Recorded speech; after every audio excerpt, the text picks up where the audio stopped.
आने तो वो उनके घर गया और उसको जैसा इन्होंने डिस्क्राइब किया है उनकी नवाब साहब की बीवी की खूबसूरती को, वो बस पढ़ने से ताल्लुक़ रखता है।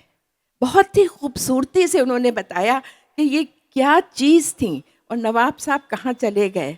खैर बहरहाल दिल है तो कहीं भी जा सकता है। उसको इनकी बीवी से नवाब साहब की बीवी से इश्क हो गया। तो एक ही अफसाने में दो तरह के दो पहलू उन्होंने इश्क के दिखाए, जो कि अभी ये लोग डिस्कस करेंगे और आपको बताएंगे। देन लुटेरे, उसमें एक रिलेशनशिप के बारे में है, वो भी इश्क का एक पहलू है जो मियाँ बीवी के बीच में था और कैसे वो टूटा और कैसे फिर एक इंसान जिसको कि हम लोग समझते हैं लुटेरे हैं, अच्छे नहीं हैं, उसके तरफ चला गया। सो इश्क के मुख्तलिफ पहलू आपको आज फिर से देखने को मिलेंगे। मसरूर जहाँ साहिबा को उर्दू एकेडमी से 2010 में और 2015 में अवार्ड से नवाजा गया और 2017 में आपको HT विमेंस अवार्ड दिया गया। आप के कंटेम्प्रेरी उस ज़माने में इस्मत चुगताई, रज़िया सज्जाद ज़हीर, कुर्रतुल ऐन हैदर थीं, जो कि बहुत ही प्रोग्रेसिव राइटर्स थीं और बहुत ही पावरफुल राइटर्स थीं। उनमें और आप में सिर्फ ये फ़र्क रहा कि आपने किसी भी इश्क के पहलू पे लिखा तो ये लगा कि ये कोई अननेचुरल बात नहीं है। चाहे वो नवाब साहब को डांसर से हो गया या उस लड़के को उनकी बीवी से हो गया, लगा बहुत ही नेचुरल है, कहीं भी दिल जा सकता है, कुछ भी हो सकता है। जबकि इस्मत चुगताई का लहाफ जो है वो पढ़ के लगता था कि ये ठीक है, very progressive writing, but there is something which is not very natural, it didn't come to us very naturally. And the other thing which Masroor Jahan Sahiba के अफसानों में है वो है उनके women characters are very bold and strong, और वो हमेशा अपने लिए रहे, अपने लिए लड़े, जो कि अभी आप लोग बताएंगे उनको। तो चलिए अब ज़्यादा वक्त इस पे ना लेके, क्योंकि आप ही लोग इस पे बताएंगी। आज के हमारे पैनलिस्ट हैं आयशा सिद्दीकी साहिबा, जो कि लखनऊ से बिलोंग करती हैं। आयशा आपा उर्दू अदब की सेलिब्रेटेड, डेकोरेटेड और पब्लिश्ड अफसाना निगार और मुसन्नफ़ निगार हैं।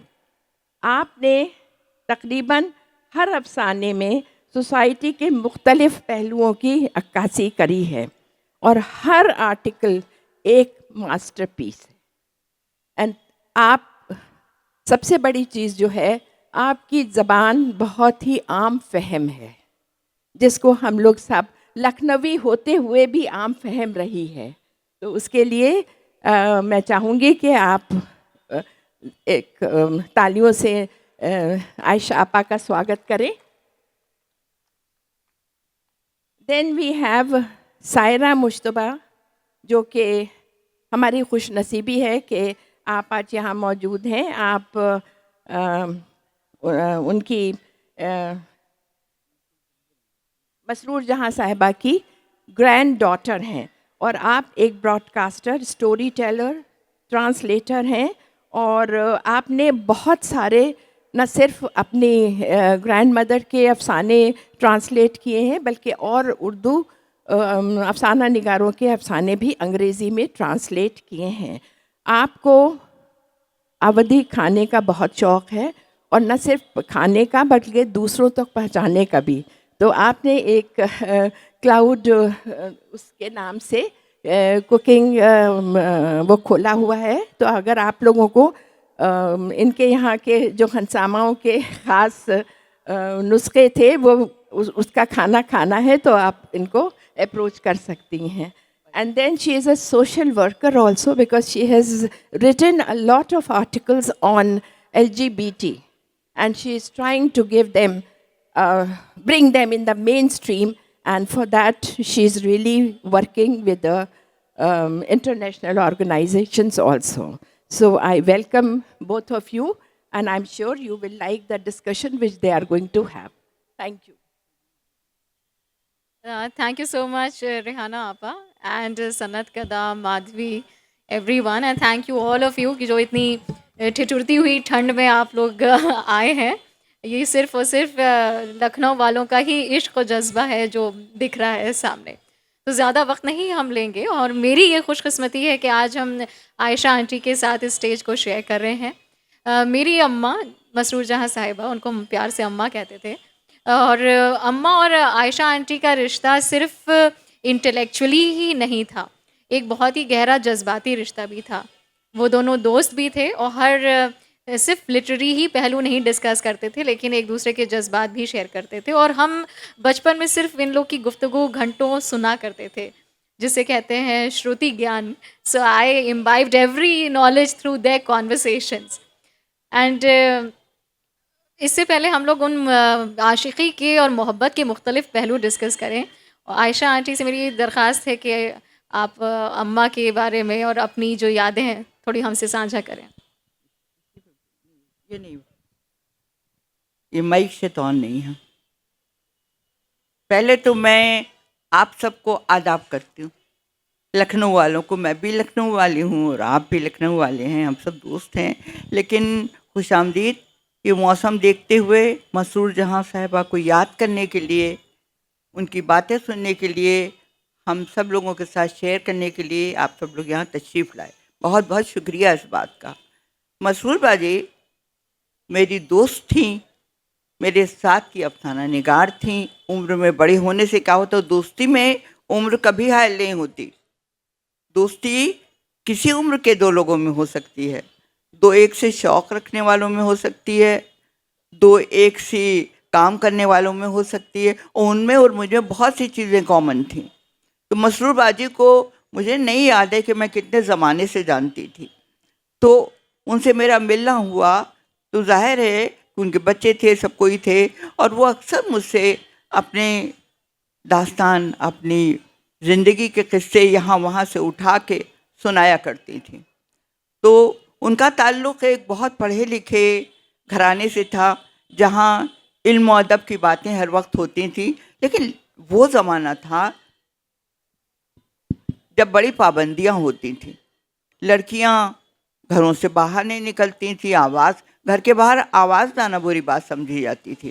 फिर ऐसे में किसी लड़की का ये ज़ाहिर करना कि वो लिखेगी, पढ़ेगी, बाहर जाएगी. हाँ, वो पढ़ती थी, और चूँकि एक ऐसे अदबी ख़ानदान में पैदा हुई थी, इंटेलेक्चुअल ख़ानदान में पैदा हुई थी, और बड़ी इंटेलिजेंट थी. वो बहुत अशार उनको याद थे. ये जो बैतबाजी कल हुई थी, इसकी तरह वो भी बहुत बैतबाजी खेलती थी और अच्छी, और लिखती थी. लेकिन चूँकि पाबंदी थी घर में, इसलिए वो अलग अलग नामों से लिखती थी, छुपा छुपा के छपने को लिए भेजती थी. और नहीं मालूम था किसी को ये जो मजमून छप रहे हैं, ये आर्टिकल कहानियाँ, ये इस लड़की की हैं जो पर्दे के अंदर छुपी बैठी हुई है. लेकिन धीरे धीरे पता चला, और फिर वो अपने नाम से भी लिखने लगी. अब आपको अभी बताया गया है कि कितना लिखा उन्होंने, तो कैसे आपको बताएं. 17 साल की उम्र में उनकी शादी हो गई. हस्बैंड में उनमें एज का फ़र्क था. वो एक पढ़े लिखे इंटेलेक्चुअल ख़ानदान की, और हस्बैंड उनके नवाबी ख़ानदान के, नवाबों के शौक़, और वो भी लखनवी नवाबों के शौक़. ज़ाहिर है उनमें बड़ा फ़र्क था. तो ये फ़र्क होने के बाद भी उन्होंने एडजस्ट किया, उनके बीच में रहीं. और उन्होंने सोचा कि अब जो मैं इन दीवारों के बीच, ऊंची ऊंची दीवारों के बीच में हूँ, इन नवाबों के बीच में जिनका कोई शौक़ मुझसे नहीं मिलता, जो जिनसे मैं अपने दिल की बात शायद नहीं कह सकती, और मैं नहीं कह सकती कि मेरी आरज़ू क्या है, मेरी जस्तजू क्या है, मैं क्या ढूंढना चाहती हूँ. बच्चे हुए तो उन्होंने क्या किया कि अपनी पहली मोहब्बत, अपने अंदर की मसरूर जहाँ को बाहर लाने के लिए और उसको दूसरों के सामने खड़ा करने के लिए अपनी पहली मोहब्बत अपने कलम से की, और कलम हाथ में उठा लिया. अब लिखने का माहौल वहाँ नहीं था कोई. नवाबी खाने, नवाबी शौक, चिड़ियाँ बगले पालना और दावतें होना. तो उन्होंने क्या किया, वो बच्चे छोटे छोटे, वो ख़ुद बताती थी, एक टांग पे दूध की शीशी लिए बच्चा और दूसरी टांग पे मैं रख के कलम लिख रही हूँ. इस तरह लिखने वाली औरत, और आप सोचिए 500 कहानियाँ, 50 नावलें लोग कई जिंदगियों में नहीं लिख पाते हैं जो वो लिखती हैं। और चूँकि अदबी घराने की थी और क्योंकि नवाबी माहौल में गई थी, इसलिए उन दोनों को उन्होंने अपने अपने आप उसका मुताला किया और उनके किरदारों को लाके, उस माहौल को लाके उन्होंने कहानियाँ लिखी। अब नवाबी माहौल इस माहौल से बहुत फ़र्क था। या खाना खाना, ऐशो इशरत करना, रंगरेलियों में मस्त रहना, नौटंकियाँ करवाना, डांस देखना, ये सब होता था। उन्होंने उसमें से किरदार चुने कि यहाँ ये दिलचस्पियाँ क्यों हैं, इनको इन सब चीज़ों से मोहब्बत क्यों है, और तब वो रोमानवी किरदार लाईं। किरदार उनके इतने हैं कि सबकी बात तो नहीं की जा सकती। नमूने के तौर पर 2-4 किरदारों की बात की जा सकती है। और उससे पहले आपको थोड़ा सा तो बताया भी रेहाना साहबा ने कि मोहब्बत के किरदारों के बारे में बताया है, और इससे पहले भी बहुत बताया जा चुका कि मोहब्बत क्या है। मोहब्बत का जज्बा जो हर दिल में उठता है और उसका इजहार करता है, और वो इश्क के हद तक भी पहुंचता है, उसमें आदमी पागल भी हो जाता है, उसमें अपने आप को फना भी कर देता है। तो वो जिस चीज़ से इश्क करता है उसकी इबादत करता है, उसकी हिफाजत करता है और उसके इर्द गिर्द घूमता है। इन सब को उन्होंने अपनी कहानियों में बताया है। और मुख्तलिफ़ वो चीज़ें जिनसे उन्हें इश्क था, जिनसे उन्हें मोहब्बत थी, या मुख्तलिफ़ ऐसे लोग जिनको उन्होंने मोहब्बत करते देखा था, वो सब इन कहानियों में मिलेंगे। तो हम लोग धीरे धीरे उनकी थोड़ी बहुत बात तो कर ही लेंगे। जब मोहब्बत की बात हो रही है तो मेरे ख़्याल से ये एक ऐसा जज्बा है जो हर इंसान उस दौर से गुज़रा है जब उसको जो है किसी से बहुत ज़्यादा वालेहाना मोहब्बत हुई है। वो मुकम्मल हुई ना हुई वो एक और फ़साना है। वो हम सब फ़साने अपने अपने दिलों में लिए घूम रहे हैं, इज़न्ट इट? बट मेरी आंटी से बात हो रही थी तो आजकल की मोहब्बत ये है कि हम लोग एक वर्ड यूज़ करते हैं, मूव ऑन। आज ठीक है, it didn't work out, we broke up and then we moved on. लेकिन एक ज़माना ऐसा था कि जो सिर्फ़ ख़तों के ज़रिए मोहब्बत होती थी। कई सालों तक मुलाकात नहीं होती थी, सिर्फ़ एक दूसरे को ख़त ही लिख रहे हैं लोग। कुछ लोग उस मोहब्बत के इंतज़ार में कई बरस गुज़ार देते थे। तो एक अम्मा का अफ़साना है जी, जी, एक अम्मा का अफ़साना है इंतज़ार की सदी। उसमें जमशेद मियाँ जो उसका प्रोटैगनिस्ट है उस अफ़साने के, वो जिसको चाहते हैं घर वाले उनसे मोहब्बत नहीं, मतलब शादी नहीं करने देते, तो वो घर छोड़ के चले जाते हैं।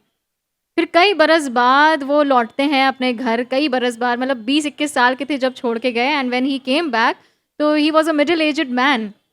And when he comes back तो he is surprised to see कि जिससे उन्हें मोहब्बत थी वो दूर की उनकी कज़िन ही लगती थी, वो अभी भी उनके घर में है और वो भी एक अधेड़ औरत हो चुकी है। तो कुछ अम्मा ने अपने अफ़साने में इस तरह लिखा है कि वो लड़की का नाम फ़रहत है। अब वो कहती है, जिमी वो वक़्त बहुत पीछे छूट गया है जब हमें इंतज़ार का एक पल गुज़ारना दुश्वार होता था। फिर तो तुम्हारे इंतज़ार में हर पल, हर लम्हा सदी बनकर गुज़र रहा है। फ़रहत का लहजा उसके अंदर की टूट-फूट का ग़िमास था। वो तड़प उठे। तुम्हें लम्हे सदी बनकर ज़रूर गुज़रे हैं फ़रहत, लेकिन मैं आज भी वहीं खड़ा हूँ जहाँ तुम्हारा हाथ छूटा था। मैं भी उसी जगह खड़ी हूँ, तुम्हारा इंतज़ार कर रही हूँ कि क्या पता तुम कब लौट आओ, और देखो आखिर तुम आ ही गए। तुमने ऐसा क्यों किया फ़रहत? अगर मैं तुमसे यही सवाल करूँ तो तुम्हारा जवाब क्या होगा? फ़रहत के लहजे में एतमाद था, एतबार था, आसूदगी थी। आज मुझे सारी उम्र की जद्दोजहद, तड़प और बेकरारी का सिला मिल गया। फ़रहत, हमारा इंतज़ार रायगा नहीं गया। जमशेद ने बढ़कर फ़रहत के दोनों हाथ थाम लिए और फ़रहत ने अपना सर उसके कांधे पे रख दिया। अब आप देख लीजिए, ये अंदाज़ था एक मोहब्बत का। आपको अगर राधा की मोहब्बत याद आए, एक शेर है, रात भर दिल के किवाड़ों को खुला रखते हैं, रात भर दिल के किवाड़ों को खुला रखते हैं, जाने कब आके कोई हमको बुला ले जाए। तो ये वही मोहब्बत है कि हमने दिल के किवाड़े खोल रखे हैं, दरवाज़ा बंद करने की ज़रूरत ही नहीं पड़ती, क्योंकि आने वाला ना अब आता है न जब आता है। हम हैं, दिन है, गुज़र रहे हैं, गुजरती हुई सदियां और वक्त माँ काले बालों पर चांदी बिखेरता चला जाता है, जिस्म के शादाब चेहरे पर छुरियों का जाल आ जाता है, हाथ पैर ढीले हो जाते हैं और शायद हमारा वजूद वो रहता ही नहीं जिससे मोहब्बत की गई थी। लेकिन उसके अंदर एक तड़पता हुआ दिल होता है जो नहीं मरता है, जो नहीं बदलता है। आरज़ुएं जो होती हैं वो जब तक पूरी ना हो वो वैसे के वैसे ही रहती हैं। तो उस शख्स को दिखाया है वो भी वैसे ही है और ये औरत भी।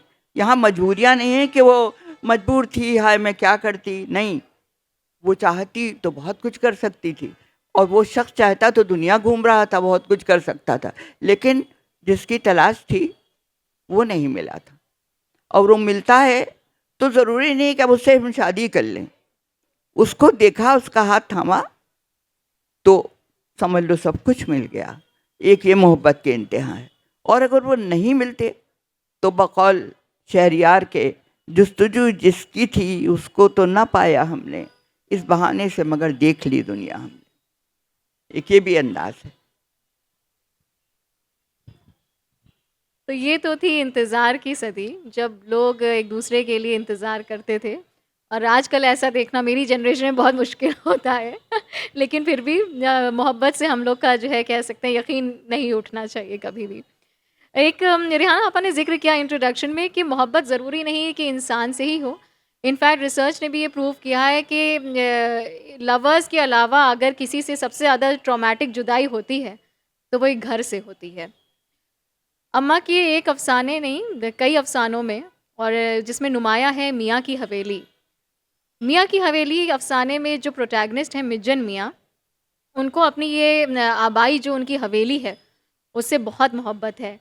और in a nutshell I am just summing up the whole story कि उनके अपने बच्चों से कहते हैं कि देखो इस हवेली को कभी तुम जो है वो मत करना, बेचना नहीं या इसकी वो तब्दीली मत करना।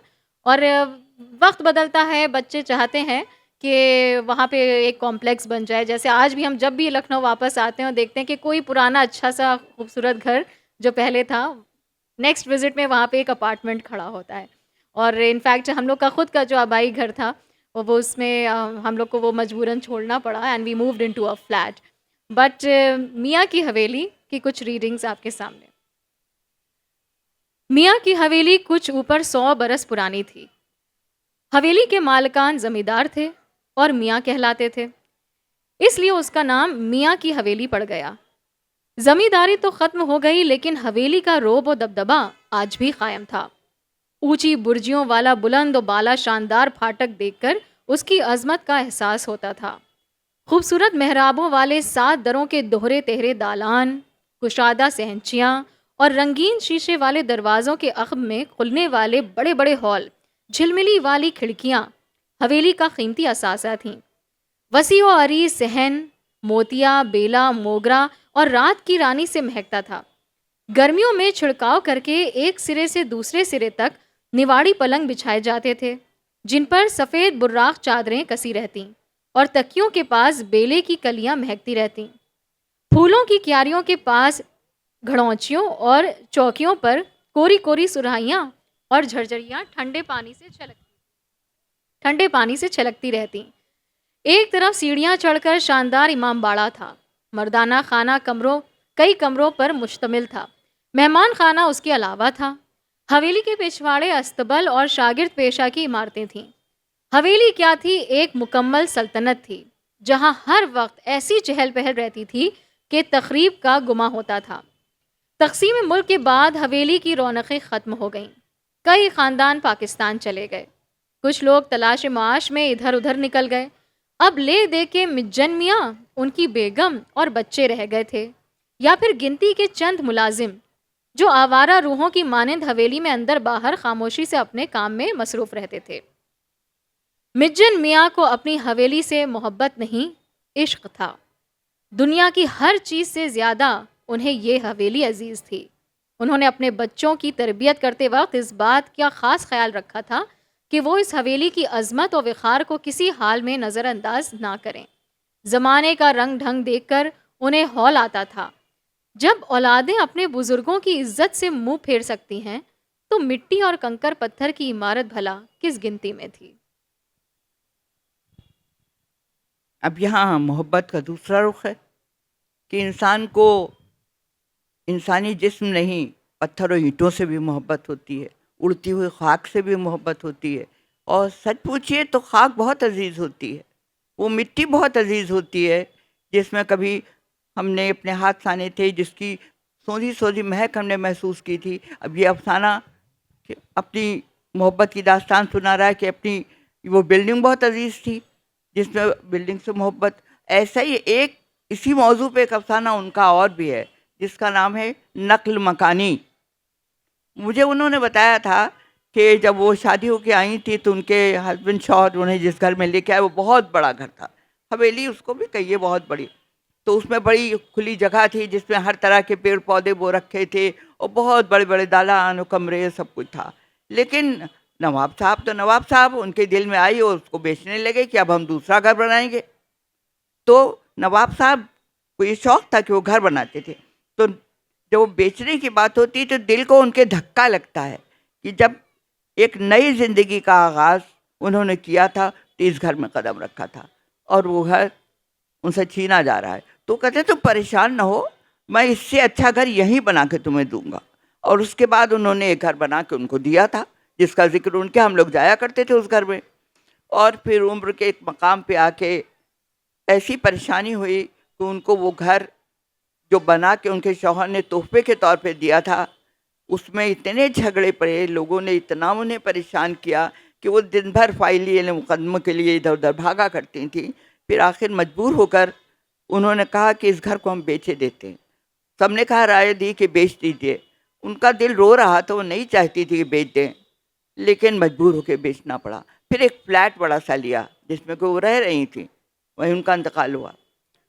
तो वो वहाँ चुपचाप बैठी, कभी दरो बाम को देखती थी, कभी बैठी जीने को देखा करती थी, कभी कुछ सोचा करती थी और पता नहीं क्या सोचती थी वो। और एहसास उनका ये था कि मेरा वो इतना बड़ा फाटक, इतना बड़ा घर, बागात बाग और फूल और कलियाँ और सहंतियाँ और दालान, और ये फ्लैट छोटा सा जिसका दरवाज़ा भी इतना बड़ा नहीं कि मेरा वजूद अगर किसी वक्त आंखें मूंद ले तो उसका पलंग भी निकाला जा सके। यही वो सोचा करती थी कि वो घर और इतना घुली जाती थी।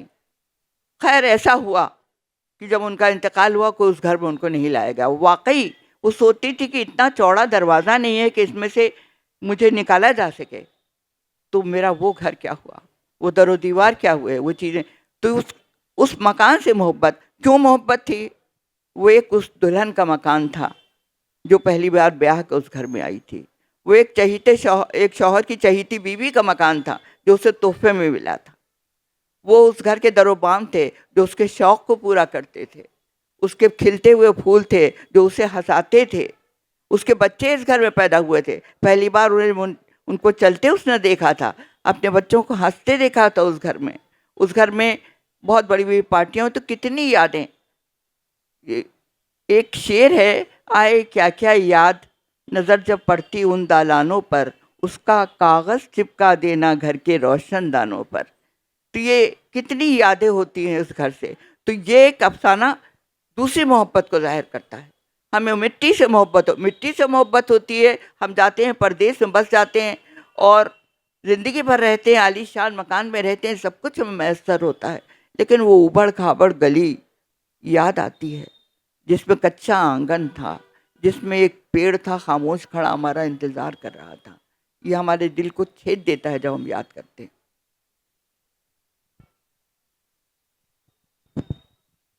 एक और अम्मा का अफ़साना है कुंजी, जिसका ज़िक्र हुआ था अभी शुरुआत में।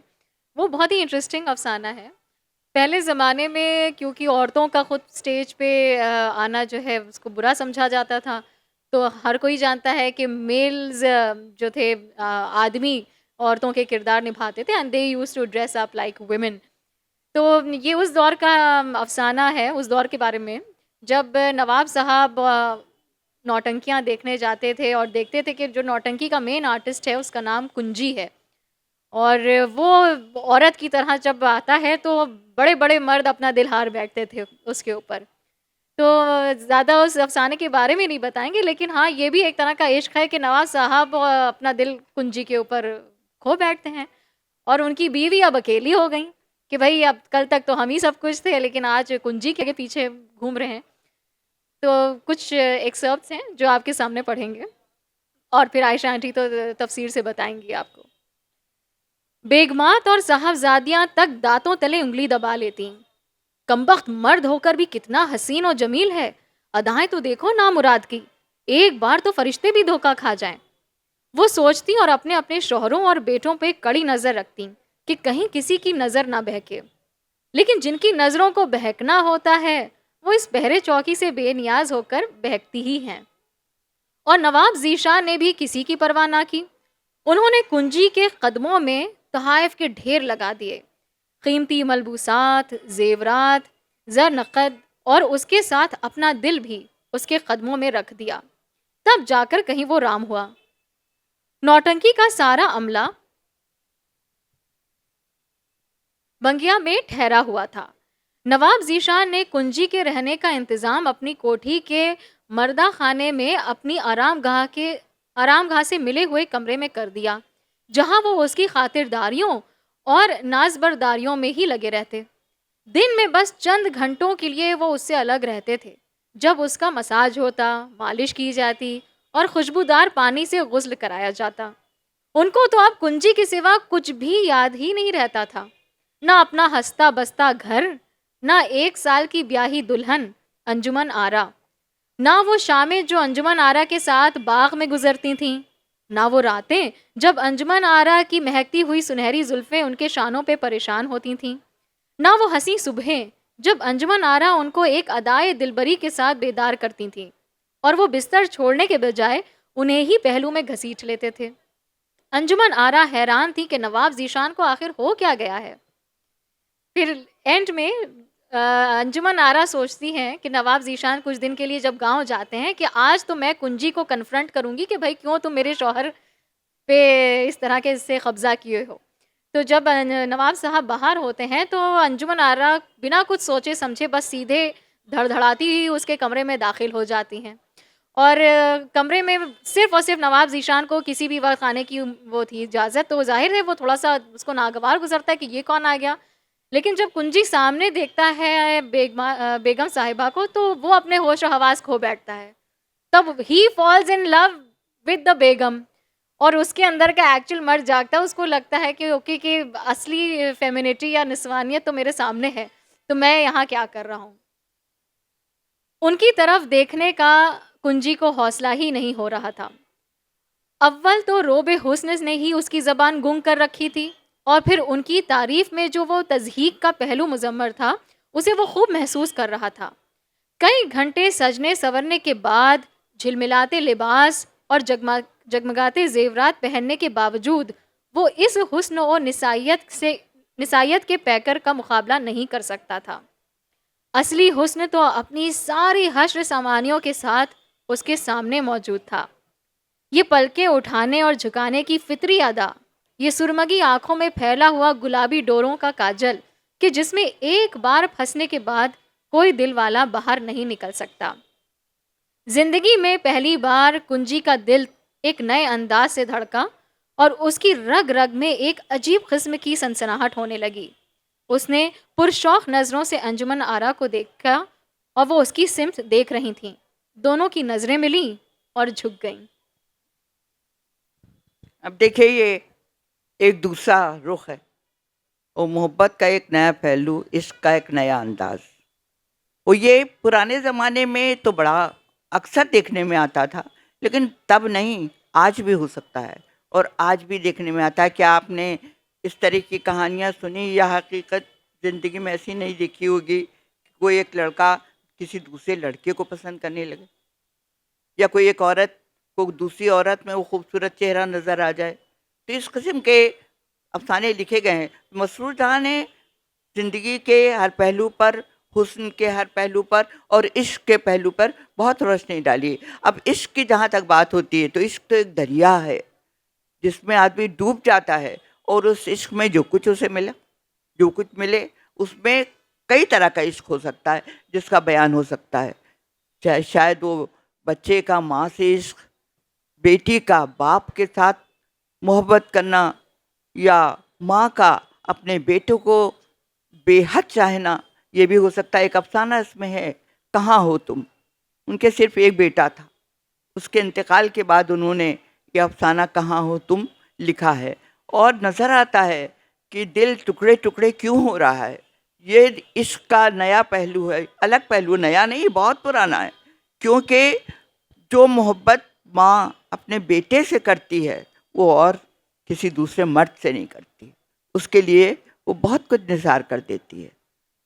हाँ, और बाप का, चलो कभी अपनी बेटी से या किसी बच्चे का, लड़की का अपने बाप को मॉडल समझना, उसको पूजने की हद तक उसको पसंद करना, इस तरह इश्क के पहलू नज़र आते हैं। तो इश्क के लिए कोई ज़रूरी नहीं है कि वो दो मर्दों, दो औरतों या इंसान के साथ किया जाए।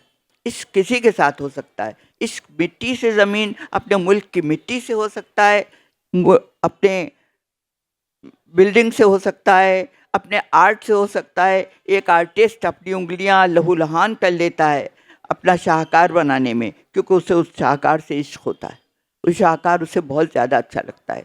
एक राइटर एक शाहकार नज़्म लिखने में या कुछ और लिखने में रात रात जाग के अपनी आंखों में जलन भर लेता है, लेकिन लिखता है क्योंकि उसको प्यार है उससे, वो लिखे बगैर रह नहीं सकता। इस तरह से हम अपने दिल के इस गुबार को, ये एक जज्बा है जो कहीं भी हम उंडेल सकते हैं। और अब एक देखिए, एक नया इश्क का रुख, कि हम जैसे एक लड़की किसी को भी चाहती हो, शादी होती है तो दो अजनबी लोग होते हैं, लेकिन धीरे धीरे वो उस शख्स को पसंद करने लगती है, अपने दिल में बिठा लेती है। फिर उसकी सूरत चाहे ना भी अच्छी लगती हो, लेकिन उसकी जगह किसी और चेहरे को फिट नहीं कर सकती। वो शख्स अगर उसको नापसंद भी थोड़ा सा करती हो तो शाम को देर से लौटने पर उसका इंतज़ार करती है। उसके खाना न खाने पर उसकी भूख का एहसास उस औरत को होता है। ये भी एक मोहब्बत है एक तरह की, जो उसके लिए परवाह करती है। और कभी कभी किसी अजनबी शख्स के लिए जो सिर्फ रास्ते से गुजरता है, या एक बार मिलता है, या कोई एक एहसान किया था, या एक करम की नज़र डाली थी, या उसको मोहब्बत का कोई नया रुख दिया था, वो उसके लिए भी ये जज्बा पैदा हो सकता है। अब एक नई कहानी सुनिए।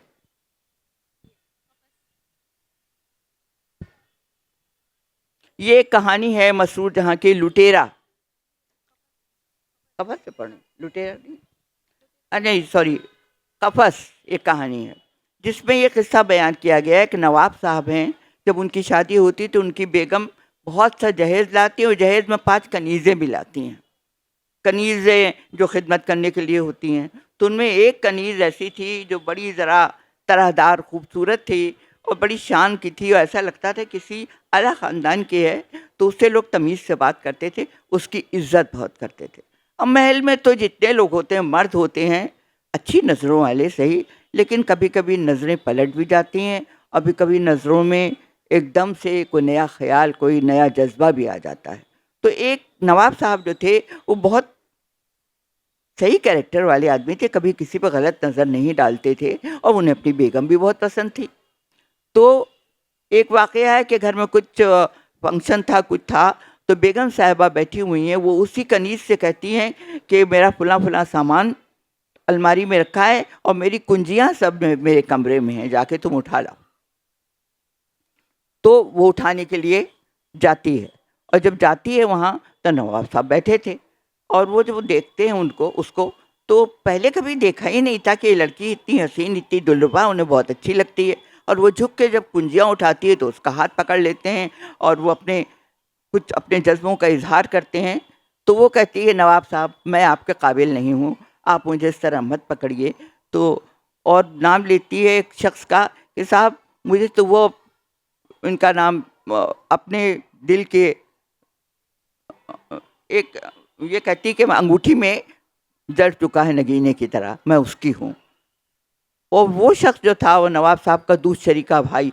दूध शरीका भाई वो होते हैं कि अगर फ़र्ज़ कीजिए एक शख्स ने किसी और का भी दूध पिया है तो उसके जितने बच्चे हैं उनका वो शख्स दूध शरीका भाई हो गया। तो नवाब साहब ने एक खादमा का दूध पिया, किसी औरत का दूध पिया था, उसी का वो भी लड़का था। इस तरह वो दूसरी का भाई था। तो जब उसका हवाला देती तो फ़ौरन हाथ छोड़ देता है और कहता है कि ठीक है, मैं तुम्हारे लिए कोशिश करूँगा कि तुम्हारी उससे शादी हो जाए। और वो नवाब साहब उससे कहते हैं कि मुझे नहीं मालूम था कि तुम उसको पसंद करते हो, और वो उसकी शादी उससे करा देते हैं। उसके बाद उसकी जो बेटी होती है वो भी इस महल में कनीज की तरह रहने लगती है। उसी की कहानी तो है ना, वो रहने लगती है। तो मैं यहाँ से थोड़ा सा कुछ पैराग्राफ पढ़ती हूँ। नहीं नहीं नहीं, वही जो नवाब साहब आके पकड़ लेते हैं। हाँ, तो वो लड़की जो है वो महल में एक ड्राइवर था, गाड़ी ला रहा, नई नई गाड़ी आई थी, घर में सब घुमाने ले जा रहे हैं, यहाँ से वहाँ, वहाँ से यहाँ।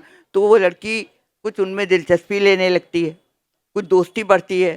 तो एक दिन वो ड्राइवर उससे कहता है कि सुनो, रात के 2 बजे मैं तुम्हारा इंतज़ार करूँगा, आना ज़रूर। तो वो रात के 2 बजे, अब नवाब, ये देखिए, उसकी माँ का हाथ पकड़ा था नवाब साहब ने। अब साल कितने गुजर चुके हैं, वो लड़की जवान हो गई है, तो नवाब साहब बूढ़े हो गए हैं। तो नवाब साहब की खिदमत करती है ये लड़की, इसका नाम बुलबुल है। तो रात के 2 बजने वाले थे, उससे पहले उसने नवाब साहब को खूब उठाया, बिस्तर पे लेटे हैं, दवा दी, और देने के बाद अपने बिस्तर पे लेट के वक्त को गिनने लगी। 2 जैसे ही बजे वो उठी और उठ के वो बाहर जाने लगी। उसको लगता था जैसे मैं यहाँ कैद हूँ, नवाब साहब की दिन भर खिदमत करती हूँ, मुझे दीवारों के बीच कैद कर रखा है, और मेरा दिल है, चाहता है कि मैं इस शख्स के साथ जाऊँ, घूमूँ फिरूँ, ज़िंदगी गुजारूँ। तो वो अपने अट्रैक्टेड थी, तो वो रात के लिए तैयार थी। उसने अपनी गठरी उठरी बांधी और वो गई थी बाहर। तो जब वो जाने लग, कुंडी का लच्छा निकालती है कि गेट का ताला खोलेगी, और जाती है धीरे धीरे, और जैसे ही वो हाथ उठा के ताला खोलने के लिए हाथ आगे बढ़ाती है, एक भारी हाथ उसके कंधे पे पड़ता है। अब मैं पढ़, वो नवाब साहब थे, लीजिए सुनिए उसके आगे क्या होता है। मसर्रत खान गेट के उसके इंतज़ार में टहल रहा था।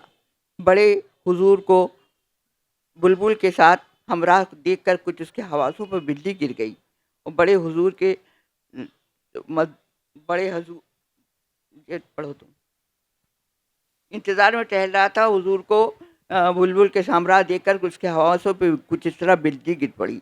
बड़े हुजूर ने मुसर्रत खां को खौफज़दा देखा तो मुस्कुराने लगे।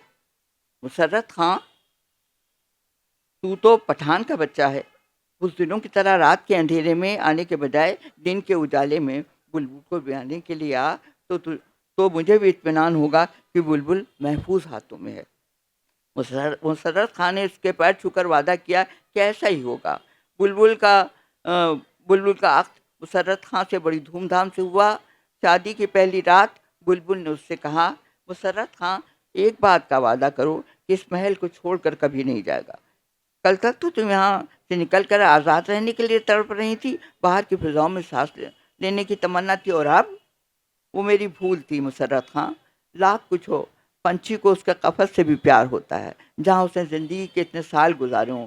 फिर बड़े हुजूर जैसे चाहने वाले बुजुर्ग भी तो को मैं अपनी ज़िंदगी में नहीं छोड़ सकती। तेरी मर्ज़ी। मुसर्रत खान ने उसे अपने सीने से लगा दिया, और बुलबुल ने एक आसूदा सी सांस लेकर अपना चेहरा उसकी छाती में छुपा लिया। कहने का मतलब ये है कि वो मुसर्रत खां जिसके साथ भागने को बेताब थी, जिसके साथ वो बाहर की दुनिया में रहना चाहती थी, और ये कफस यानी कैद लगता था, अब ये घर उसको पनागाह लगने लगा, महफूज लगने लगा। यानी हमारी मोहब्बत के तरीक़े भी बदलते हैं, मोहब्बत करने जिससे हम करते हैं वो लोग भी बदलते हैं, वो जगहें भी बदलती हैं। वो नवाब जिनसे वो डरती थी, उनके साथ कभी नहीं रहना चाहती थी, अब उनसे उसे मोहब्बत है कि बाप कैसी शफ़क़त वो दे रहे हैं, पनाह वो दे रहे हैं, तो मैं यहीं रहूँगी। वो घर जो मेरे लिए कैद खाना था, नहीं, ये मेरे लिए सबसे बड़ी पनाहगाह है, उसको छोड़ के मैं कहीं नहीं जाऊँगी। यानी ये कि अगर हम एक वक्त किसी चीज़ को पसंद करते हैं तो ज़रूरी नहीं कि वो बदले ना, वो मेयार भी बदलता है, वो चीज़ें भी बदलती हैं, और मोहब्बत का मरकज़ भी बदलता है, ये कहने की कोशिश की गई। अब एक आखिरी पहलू हम लोग दिखाएंगे। एक अफ़साना है लुटेरा, और ये बहुत ही इंटरेस्टिंग शॉर्ट स्टोरी है। बिकॉज़ हम लोग सब लोग सोचते हैं कि क्या शादी एक सर्टिफिकेट है मोहब्बत का, आप लोग क्या सोचते हैं? Is it? नो। तो ये बहुत ही इंटरेस्टिंग अफ़साना है और अपने हिसाब से काफ़ी बोल्ड और ज़माने से काफ़ी आगे भी है। क्योंकि शादी होना सनद नहीं होती कि आपको अपने स्पाउस से मोहब्बत है।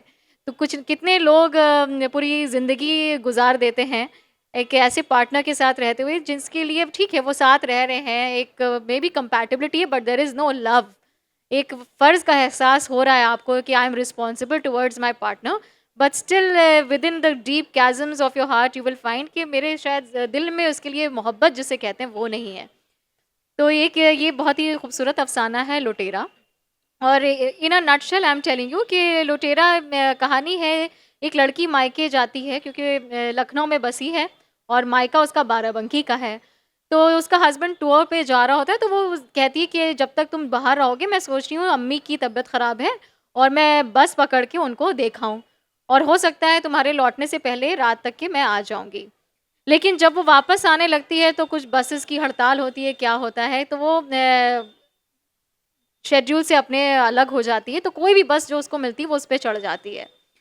और उस बस में रात में कुछ लोग चढ़ते हैं तो वो लोग लुटेरे होते हैं और वो लोग हाईजैक करते हैं और लोगों का सामान लूटते हैं। उनमें से एक लड़का जो होता है he sets his eyes on this girl Shanti और वो उसे अपना उसका हाथ पकड़ के ले चलता है। कहता है मुझे तुम पहली नज़र में पसंद आई, तुम मेरे साथ चलो। और ये बहुत ज़्यादा डरी हुई है, ज़ाहिर है एक लुटेरा उसको लिए जा रहा है, उसे झोपड़ी में रखता है। लेकिन एंड उसको पता जब लगता है कि when he advances towards her she reveals के दैट शी इज़ एक्सपेक्टिंग, तब वो एकदम से रिकॉइल कर जाता है। तो मेरी दरख्वास्त है आयशा आंटी से कि आप उसके एक्सर्प्ट पढ़ें क्योंकि आपको ट्रांसफॉर्मेशन दिखेगा कि एक लुटेरा जिसमें शुरुआत में खाली लस्ट था, लेकिन वो लस्ट फिर ट्रांसफॉर्म कैसे हो जाता है एक रहम में एंड एक कंपैशन में, because the other woman is expecting. लेकिन जब वही लड़की अपने घर वापस जाती है तो husband doesn't care whether she is expecting और not, but he wants to fulfil his desires and he pounces on his wife. तो वो सोचती है कि असली लुटेरा वो नहीं था, मेरा पति है। तो ये बहुत ही खूबसूरत अफसाना है, आप इसके एक्सर्प्ट आयशा आंटी से सुनिए। दोनों पेज पढ़ लें? चलो पढ़ देखते हैं। हाँ, यहाँ से।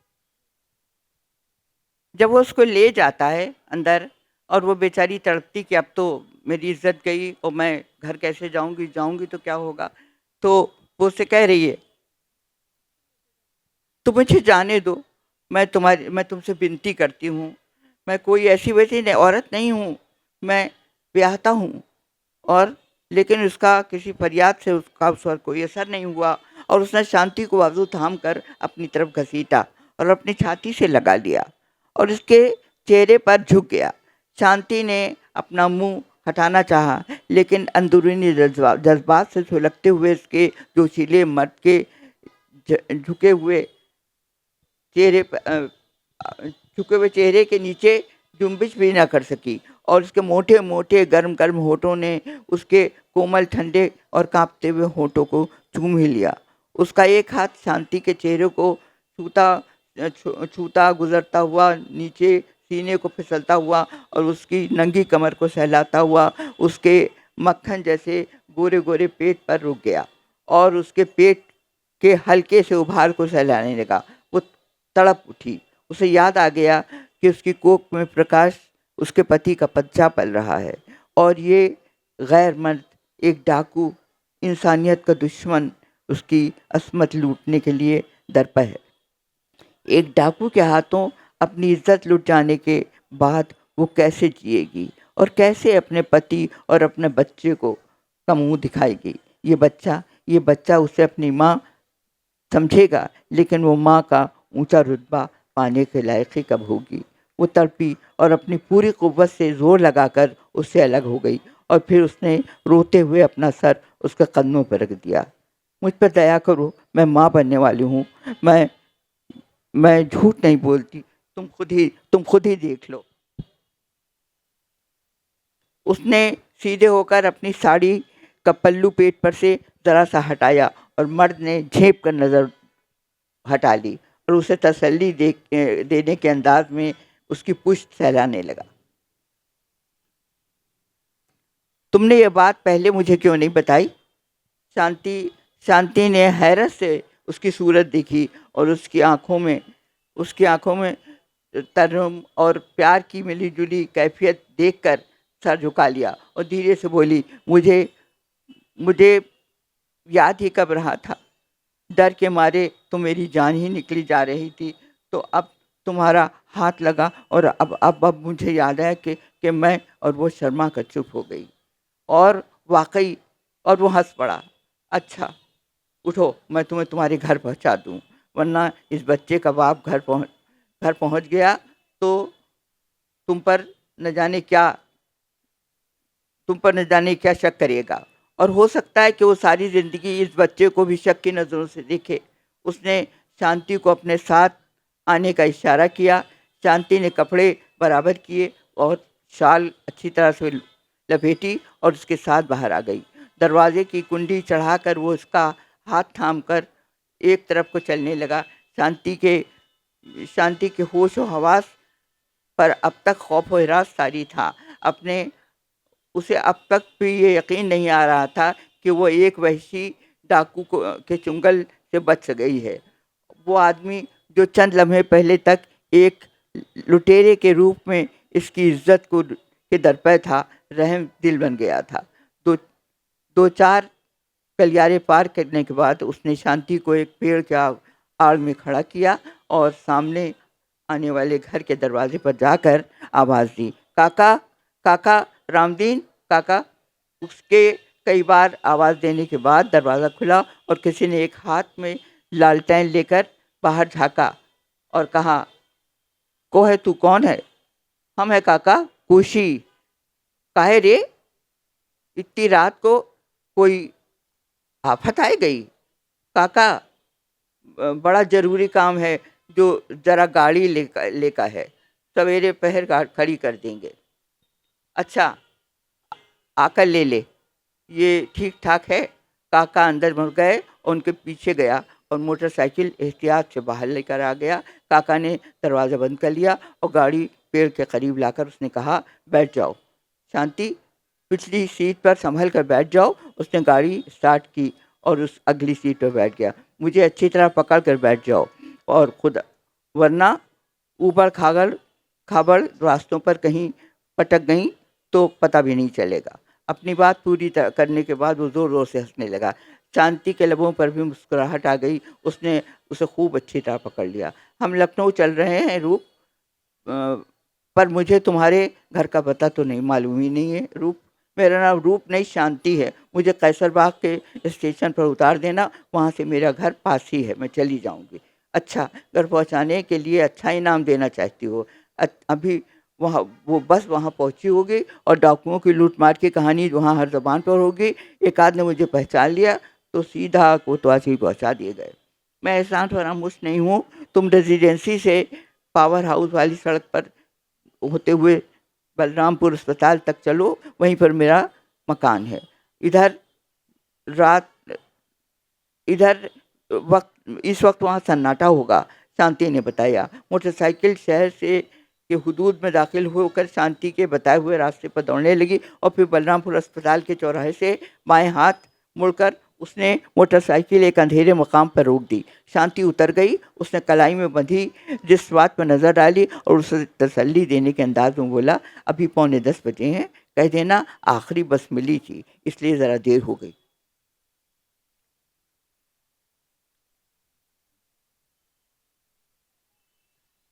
मैं तुम्हें कभी भी नहीं भूलूंगी कोशी, उसने ममनूनियत से कहा। शांति, मैं तो तुमसे अभी शर्मिंदा हूँ, उसने गाड़ी स्टार्ट करते हुए कहा। शांति ने नमस्कार के लिए हाथ जोड़ दिए और मोटरसाइकिल उन्हें रास्तों पर लौट गई जिधर से आई थी। शांति ने दरवाजे पर नज़र डाली, ताला नहीं लगा हुआ था। इसका मतलब यह है कि प्रकाश आ गया है। उसने कॉलबेल पर उंगली रख दी। चंद मिनट के बाद दरवाज़ा खुला। सामने प्रकाश खड़ा तो वो शायद गहरी नींद से उठकर आया था। वो अंदर आ गई। माँ कैसी है? उसने पूछा। अच्छी है। वो कपड़े बदलने के लिए पीछे चली गई। अब आ भी चुको, प्रकाश ने उसे पुकारा। वो तो अपने ख्यालों में गुम से चौंकी और बाहर आ गई।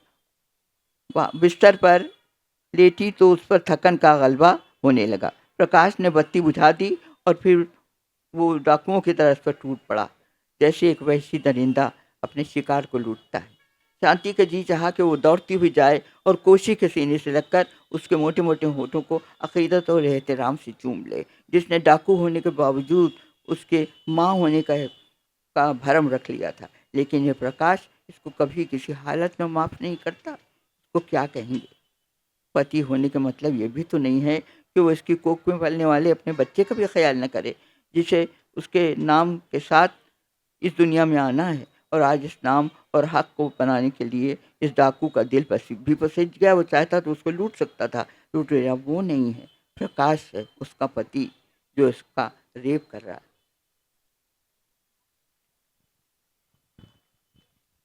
अब ये अफसाना और ये किस्सा आपने सुना और आपने देखा कि जहन में बनी हुई वो तस्वीर जिस पे अक़ीदत के फूल वो चढ़ाती थी, दिल में उठने वाला मोहब्बत का तूफ़ान जो उसने अपने पति के लिए बना रखा था, उसमें वो एकदम वो जज्बा मोहब्बत का धीमा पड़ गया और धीमा होते होते उसमें एक दूसरा समंदर, नफ़रत का समंदर धीरे धीरे लहरें मारने लगा कि औरत और मर्द का रिश्ता, वो अगर मोहब्बत करती है तो क्या जवाब में एहतराम उसे नहीं मिलना चाहिए? मोहब्बत नहीं, वो तो ये कह रही है कि मोहब्बत नहीं तो एहतराम तो दो, इज़्ज़त तो दो, और ये तो समझो कि रिश्ता क्या होता है।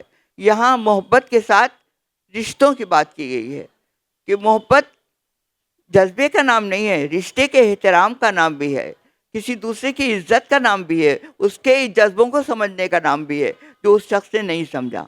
और बजाय अपने पति के लिए वो शख्स जिसने कुछ लम्हे में वो एहतराम किया था, दिल उसकी तरफ खिंचने लगा और यकायक मोहब्बत का वो जज्बा और तूफ़ान जो उसके लिए वो महफूज रख के लाई थी, उसका दिल चाहा कि काश वो लुटेरा आ जाता और उस पर वो सारी मोहब्बत वो लुटा देती, क्योंकि वो लुटेरा नहीं था, वो सही शख्स था जिससे मोहब्बत की जाए। लुटेरा तो वो है जो नहीं जानता कि मोहब्बत क्या चीज़ है। उसने मोहब्बत को लूटा है, उसने मोहब्बत की हिफाजत की दूसरे शख्स ने। एक ये बिल्कुल नया और अनोखा पहलू मसरूर जहाँ ने अपने अफसाने में निकाला। तो इस तरह से हमने देखा कि उनके अफसाने में, इस अफसाने में और कितने अफसानों में कहीं ना कहीं रिश्तों का और एक दूसरों से जुड़ाव का और एक जज्बों की बात की गई है। यही जज्बे जो पहले हल्के हल्के जज्बे होते हैं, फिर मोहब्बत में बदलते हैं, फिर मोहब्बत बढ़ती जाती है तो इश्क में बदलते हैं और ज़िंदगी इसी के सहारे कट जाती है। इसी के सहारे आदमी अपने को आबाद भी करता और उसी के सहारे बर्बाद भी करता है। तीन रूपों को मसरूर जहाँ ने पेश किया है। मैं समझती हूँ कि ज़िंदगी के मुख्तलिफ़ रूपों को बरतना वो खूब जानती थी और बहुत अच्छे अफसाने उन्होंने लिखे। कुछ ही अफसाने हमने पेश किए हैं क्योंकि वक्त की कमी थी। देखिए, ये भी अपना पहलू रखना चाहती। Thank you so much. I think अब वक्त के दामन में ज़्यादा गुंजाइश नहीं होगी, बट हम लोग ने कोशिश की कि अम्मा के अफसानों में मोहब्बत के जो मुख्तलिफ पहलू देख सकते हैं। In fact we wanted to leave with लुटेरा बिकॉज आज भी in our country we still don't have a law on marital rape, it's still under consideration and जजेस are giving the observations, but she wrote this short story on marital rape, I think decades ago, so you can imagine how progressive mentally she was. और किसी औरत का अपने character के through ये कहना कि असल में जो लुटेरा है वो मेरा पति है, जो इस चीज़ का एहतराम नहीं कर रहा, दैट शी इज़ एक्सपेक्टिंग, और वो जो था जिसने फ़ौरन लस्ट को ट्रांसफॉर्म कर दिया अपनी फीलिंग को इनटू कंपैशन, वो असली हकदार था मेरी मोहब्बत का।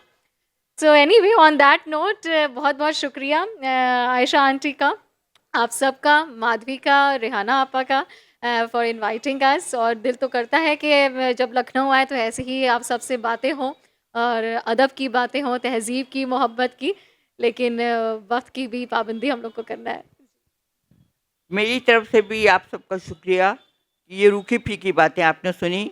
इश्क के बारे में तो ज़ाहिर है मुख्तलिफ़ पहलू हैं और ये तो आग का दरिया है।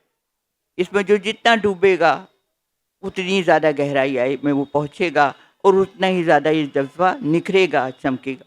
मैं समझती हूँ कुछ तो गुफ्तगू हो ही गई। बहुत बहुत शुक्रिया। Thank you so much.